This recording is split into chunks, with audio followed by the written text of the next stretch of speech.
Hello, everyone. About 40 years ago, I met James Penton. At the time, we were both Jehovah's Witnesses.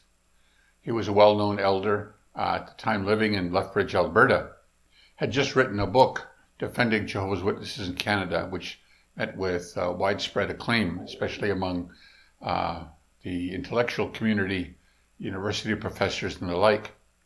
He is a historian and was a professor at the university teaching history for quite some time.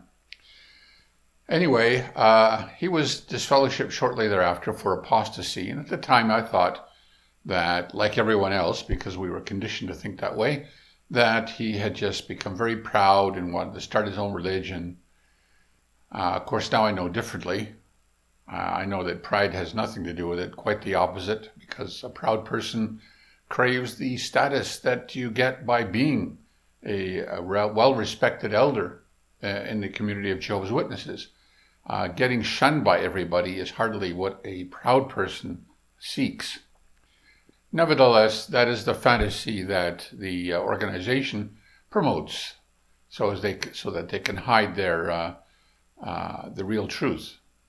And of course, the real truth in his case was he had problems with 1975 and the fact that the organization tried to heap all of that onto the brothers and deny any real responsibility and refuse to apologize. And of course, there was also the question of the door-to-door witnessing, which at the time was disputed in the governing body. We only found out about that a long time afterwards, and which has no scriptural basis. All that aside, he was disfellowshipped and I basically forgot about him. Then, of course, I woke up, realized the truth, and began to study the Bible for itself instead of through the publications. And as a result, also got disfellowshipped, appealed it, got disfellowshipped anyways, appealed it to the governing body, which you can do, by the way, and have not heard back from them. So officially, I'm still under review in the appeal process, although I'm sure to their minds I'm disfellowshipped. It doesn't really matter to me, of course, because I look at it the same way the apostles did when the highest court of the land threw them out, and they went rejoicing because they had been considered worthy of being dishonored as their master Jesus had been dishonored. So it is really a badge of honor to be disfellowshipped for standing up to what is right and true. So it does serve us to look into the history of Jehovah's Witnesses, and recently James found me through the videos, contacted me. He only lives about an hour's drive away. He's 87 now, but his mind is as sharp as ever, and he wanted to help out with the work we're doing. Of course, his wealth of information from a historical perspective is something we want to take advantage of. And so this will be the first of a series of videos in which James will expound on the history leading up to the creation of the witness movement. And it's really fascinating to go see how far back in history it goes and to find out the real truth, not the one that is fabricated through the publications, but the real truth of all of those who went to contributing to the doctrinal and organizational framework that witnesses hold to today. So without further ado, I'm going to introduce James Penton, who will begin by talking about the pre-Russell and Russell era. Good morning. I'm Jim Penton, and I'm speaking here on behalf of Beroean Pickets. I want to talk a little bit today about the origins of the Jehovah's Witnesses and the Bible student movement that preceded them. Now, I'm a historian, a professional historian. I have a Doctor of Philosophy degree from the University of Iowa, and this is why the historical approach is so important to me. And I've written a number of books on Jehovah's Witnesses and their predecessors. And I want to talk about where some of the ideas that they have come from. Now, in the first place, it's often been said by people who are critical of Jehovah's Witnesses that all of the ideas that are worthwhile keeping from Jehovah's Witnesses, if you happen to be someone who has left that movement, as I have, all of the ideas that they have that are useful and biblical are based on ideas that they got from somewhere else, although they got a lot of ideas from other sources which were perhaps not that good either. But it's often said, all right, they have some ideas which are good ideas, but they also have some very bad ideas, and most of the bad ideas have been created by themselves. And I think that that's a real good starting point to use in talking about the ideology and the conceptions of Jehovah's Witnesses. Now, first of all, everyone will recognize that they are millenarians.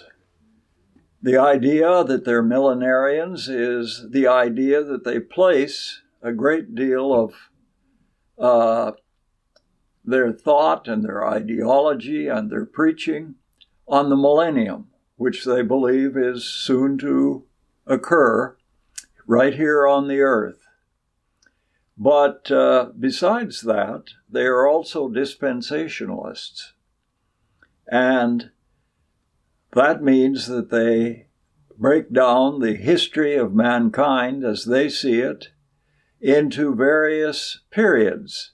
And those periods, such as the period from Adam to after the flood, and right on down to Moses and the creation of the Mosaic law.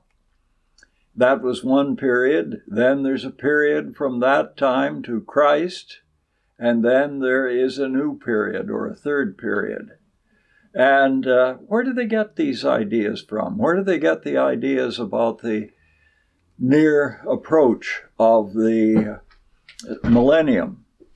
Well, the answer is that they got it from a lot of sources, and it's generally supposed that most of those sources are with the various Adventist groups in the United States, and Jehovah's Witnesses and their predecessors, the Bible students, are often referred to as an Adventist sect.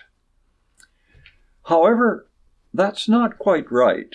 It is true that they took some of their ideology and their theology from the Adventists, but the majority of their ideas came from a much earlier source, the source of Great Britain. Now, if you go back into history, there were movements in the early church that emphasized the soon coming of Jesus Christ, or the second coming of Jesus Christ.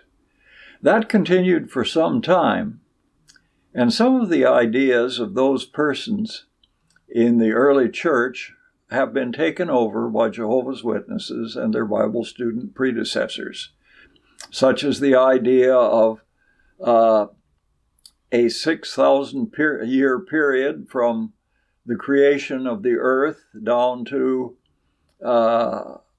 the end of the sixth day, and they think of each day as being 1,000 years. That's an old idea that goes back several thousand years now. But, and then, of course, the seventh day is seen as the millennial day. But besides that, there are many ideas that they have taken that come right out of the Middle Ages. And from the High Middle Ages right down to the present time, there have been movements, many movements, that have marked a period which was to bring in the millennium, the second coming of Christ and the millennium. And we see this in the Middle Ages, the High Middle Ages. We see this in the Protestant movements in the 16th century. And we see it in the 17th century. And outstanding persons, many outstanding persons, believed these ideas. And one of these was the great English physicist, Isaac Newton. And then there were many, many others. And over time, there were many prophecies considering when the end would come.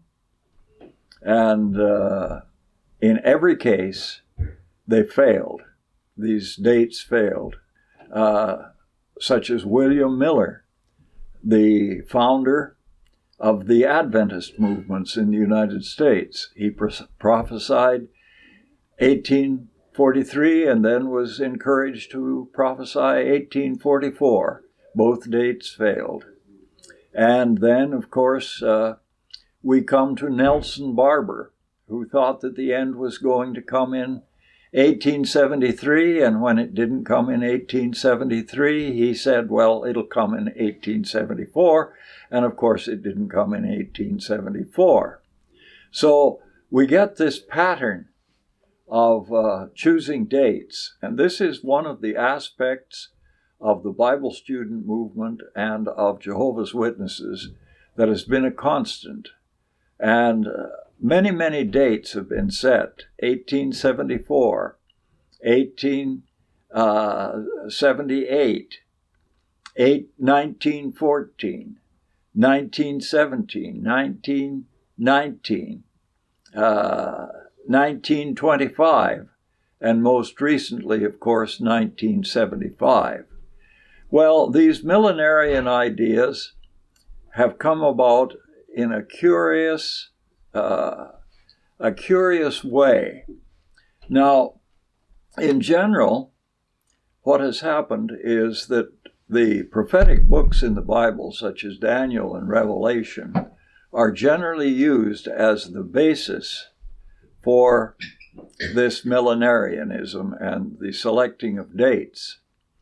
And yet, there's much more to the Bible student movements than the selecting of dates. What are some of these things? Well, one of the key events in modern history, which is recognized by almost everybody, and certainly by historians, is the French Revolution. And the French Revolution was seen as marking a redevelopment of millenarian ideas. And the founder of the Bible student movement, Charles Taze Russell, started his period of the end times in 1798, an idea which was very common among millenarians, particularly in Great Britain and in England. And we see that the French Revolution and the seizure of Rome by French armies and the removal of the Pope for a time was seen as a mark of the end times. And this caused all sorts of speculation in England. Now, curiously, this ended up in a very important movement, which was to spawn two new religions in Great Britain and abroad. What were these two new religions? Well, one was the Catholic Apostolic movement. The other one was the Plymouth Brethren. And I'll talk about them in the next few moments, but I want to move back to what was known as a series of meetings and discussions at Albury Park, just outside of London. This was under the auspices of a man by the name of Henry Drummond, but there were many others there who were very influential, such as Edward Irving. Now, the Albury Park conferences were very important, and their ideas spread. What were some of the ideas that they had? Well, some of them had come to believing in a two-stage coming of Jesus Christ, coming with his angels and his saints and meeting the resurrected Christians who would join him in the air. And of course, those Christians who were still alive would also be taken up in the air in what is commonly called the rapture by fundamentalist Christians to our own day. This was a very important thing, but it was buttressed by someone else. And this is a curious thing, very curious thing. In 1767, the Spanish king ordered that all of the members of the Jesuit order of the Catholic Church should be removed from all of his dominions. And the result was that all Jesuits in Latin America and in Spain itself were taken out of the Spanish Empire and had to go into exile. One of those Jesuits was a Chilean, Manuel Laguna y Diaz. And Laguna y Diaz settled in a small community in Italy, Imola, and he became very bitter over what had happened, and he began to study a great many things in the past, and he came to disagree with the famous Catholic saint Augustine of Hippo, and he became a millenarian himself. He also took a position which was very Protestant, and that was that the Bible should be interpreted literally unless it was very clear that it was symbolic. He masqueraded himself as a Jewish convert to Christianity, and he condemned the Catholic priesthood, even though he had been a priest himself. Now, his works were never printed in his lifetime, but after he died, he accidentally died about 1801. He was drowned in Italy, but he left a manuscript of his ideas. And when Napoleon invaded Spain, some Spaniards got a hold of his manuscript and had it printed. And the leading revolutionary in what is today Argentina produced a work in Spanish of his very, very fulsome ideas. Now, it wasn't very long before those ideas began to be translated in other countries, in France, and eventually in England. And the man who translated Laguna, as we should know him, was Edward Irving. He took off a whole summer to learn Spanish and translate the book. And it's a huge, huge volume. Now, he presented this to his fellows in the conferences that were being held from 1825 to 1830. And some of his ideas were to be carried on beyond that to another series of meetings in Powerscourt, Ireland. And one of the men who was present at these meetings was a former Anglican by the name of John Nelson Darby.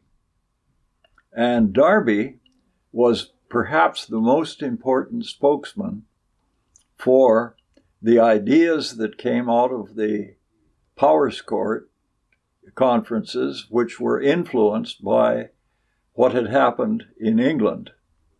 And Darby was to become a real evangelist for many of these ideas, including the ideas of Lacunza. And Darby came to the United States, where his ideas were picked up by a great many clergy and were common in the United States by the latter part of the 19th century. And many of those ideas were to be picked up by the founder of the Watchtower Society, Charles Taze Russell. And so the Bible students and the Jehovah's Witnesses owe a great deal to Darby and to the Plymouth Brethren and to the Allport conferences and to those that were in attendance on them. Now, these religious movements that were founded by them, by these conferences, still exist.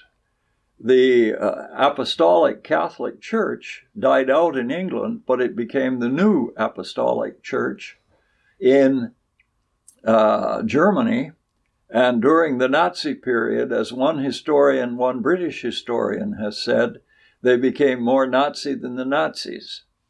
So the fallout from these conferences has been absolutely massive, and most people don't know about that. It's also true that the idea that Russell picked up about Christ's second coming came from Great Britain. The idea was, of course, that Christ would come invisibly. And that idea was kicked around by a great many people, largely evangelicals, many of them Anglicans, in Great Britain in the 19th century. And there was a journal in England called the Rainbow, and practically all of Russell's associates knew a good deal of what was in the Rainbow, and the whole question of the invisible presence, the nature of the second coming, all of these things were discussed right there, and Russell certainly parroted many of the ideas that were in the Rainbow. The person who was the overseer of this, the editor of this journal, for the last 2 years of its existence, was the famous Bible translator Rotherham, who produced the Emphasized Bible. And he was very warm to Russell because of Russell's picking up some of the ideas that he had. And so we see instance after instance of where the ideology for the Bible student movement and the Jehovah's Witnesses came primarily from Great Britain and not from the North American Adventist movement, although certainly it has to be said that Charles Russell had real respect for William Miller, even though he differed from Miller on many things. Miller was a staunch Trinitarian. Russell became an Arian, but many of the later Millerites became anti-Trinitarians. And even the Seventh-day Adventist movement, when it was early developed, was largely Arian rather than Trinitarian. And it was Mrs. White, Ellen White, who brought about the change in the Adventist movement, the Seventh-day Adventist movement, from Arian to Trinitarian. Russell, however, did a distinct change in that he kept the older idea of many of the post-1844 Adventists who had actually remained non-Trinitarians for a long time. And there are people within the Seventh-day Adventist movement who are now investigating the whole question of whether they should be Trinitarians or Arians or non-Trinitarians in some other form. Now, you can see from all of this that Russell really borrowed heavily from Great Britain, and his mentor in the first instance, who was responsible for his dive into considering that you could figure out when the end would come, that was Nelson Barbour. Nelson Barbour had been associated with the Adventist movements, and then after the failure of the Adventists to see Jesus return, he went off to the goldfields of Australia, and he came back and passed through England on his way back to the United States from Australia. And he got into the British Library, found some ideas there, and he particularly found the idea that Nebuchadnezzar pictured the church or God's organization in ancient times, and then when he went mad, he pictured the Gentile nations ruling over the world, and then when he came back to his sanity, he was to picture the restored Christian church and the coming of Christ. So you get all of this from Barbour, who once again, like so many others in America, got his primary ideas from Great Britain. This was the source of these ideas. And some of them were good and some of them were bad, but they were all pretty well English rather than American. And they were brought to America where they bore much fruit. And it was, of course, Barbour who gave the whole schemata, which was basis to the Bible students' thinking, to Russell's thinking, and after a good deal of mutation, it's basic to what the Jehovah's Witnesses teach today. However, some people call these ideas Russellite, after Charles Taze Russell.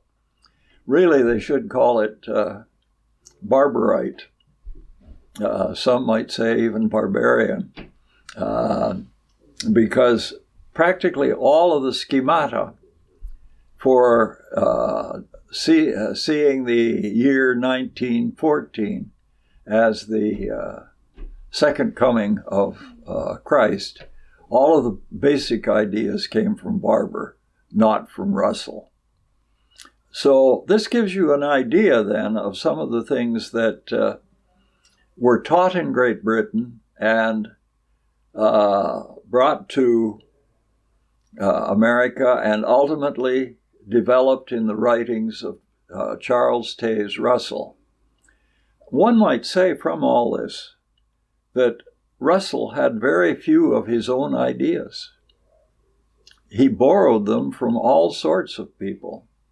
And he also borrowed some from an American theologian by the name of Seiss. Now, Seiss was raised in in one of the smaller churches of America and of Europe, and then he became a Lutheran pastor, and he became perhaps the foremost American theologian who was also a millenarian. And many of the ideas that Russell also had came from Taze. So, and Taze was a contemporary of Russell, and the relationship between Russell and Taze is very interesting, and it's something that needs to be studied in depth. So all of these things show that Russell had very few ideas of his own, but curiously, it was his wife who gave him a particular idea that has stuck with his followers from that day to this, and that was the idea that he was the faithful and wise servant, or as Jehovah's Witnesses use the term now, I'm going to say the faithful and discreet slave. They've changed it a little bit to reflect what is written in their own biblical translation, the New World Edition. Now, Russell didn't develop the concept himself. It was his wife, who was a very, very intelligent woman. And she claimed, which he denied, but she was probably telling the truth, that the first 4 volumes of his studies in the scriptures were as much her writing as they were his. What caused the breakup of the Russells, even after she had in effect labeled him the faithful and wise servant, was that they entered into a curious relationship. And that was the idea that they should be married but should never consummate their marriage sexually. And apparently Russell claimed that that didn't bother him too much. And there are all sorts of ideas on why he didn't concern himself with this. Now, she apparently was a very frustrated woman. And she had good reason to be frustrated. At their ultimate trial for divorce from bed and board, which really meant separation, she brought up something that was very shocking about Russell, and was bandied about in the press, and that was that he had made a pass at a young woman who had stayed in their home for some time, and he said his answer to this was this young woman was only a girl, a very young girl who wore skirts like a young girl, and he had dandled her on his knee. Well, the fact of the matter is that she wasn't a young girl. We know when she was born. She was born in 1870, and what occurred was in the 1890s. We also know that she was a director of the Watchtower Bible and Tract Society. Rose Ball was her name. And she ultimately ended up with her husband, who had been a secretary, treasurer of the Watchtower Society, and she had later married him. But she apparently went to Mrs. Russell and told Mrs. Russell that Russell himself had her on his knee, and he had been touchy-feely. Now, there is no evidence that he ever committed adultery, but this showed that he did have some sex drive anyway, which he channeled towards Rose Ball rather than towards Mrs. Russell. And Mrs. Russell never said anything about this until the trial in 1906, and yet she had been told this many years before by Rose, who had had a bad conscience about the whole thing, and said she didn't want this to continue, and she ultimately married a man by the name of Henninges. And they were sent to various places, first to Germany, then to England, and just before the trial for bed and board, he sent them off, the couples, Henninges and Rose, to Australia. And so Russell himself lied about this matter, and this went into a little booklet by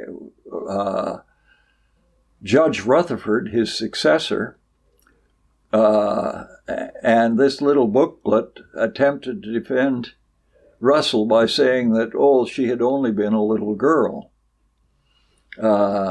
And we see here where Russell was really not the man that many Bible students and Jehovah's Witnesses believed that he was.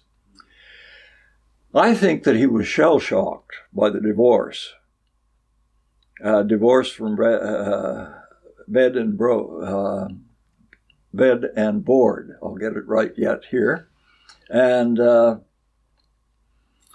on January the 1st, 1970, he published an article in the Watchtower magazine in which he reverted to some earlier ideas that he had had when he was first in association with Barbour and immediately later thereafter. One of these was a very curious idea. He said in this new Watchtower magazine that Christians were not under the new covenant, which Christ had initiated at the Last Supper. But really, the new covenant would only apply to the Jews during the millennium. Now, Russell had taken the idea that the Jews were still God's chosen people, that they would be restored to Palestine, that they would rule mankind during the millennium on earth. And he even held a meeting with a number of Jewish leaders in New York, where he praised them and indicated that he didn't believe Bible students should preach to the Jews and attempt to convert them. And he ended this with the singing of the Zionist national anthem, Hatikvah. And he has been glorified by certain Jewish communities ever since that day. The Jews thought he was a great man. And although he didn't attempt to convert Jews, many Jews became early Bible students. So he had taught all of this, and then he came up with this idea in 1907 that it would that the new covenant would apply to the Jews during the millennium. Now this created a tremendous brouhaha in the Bible student community. His two nieces and his nephews-in-law, who had been high up in the Watchtower Society, broke completely with him and left. And so did Henninges and Rose Ball Henninges in Australia. And they took a very strong stand against what he was teaching, and he became furious and said some very hard things about them, and blamed Rose for some of this because he evidently felt terribly offended that she had gone to Maria Russell's wife, and told her about his being touchy-feely with her. And so there was a complete break. And this occurred in Australia, where the Watchtower Society branch was taken over by Henninges, and they called themselves the New Covenanters. Now, I have a lot of respect for the New Covenanters.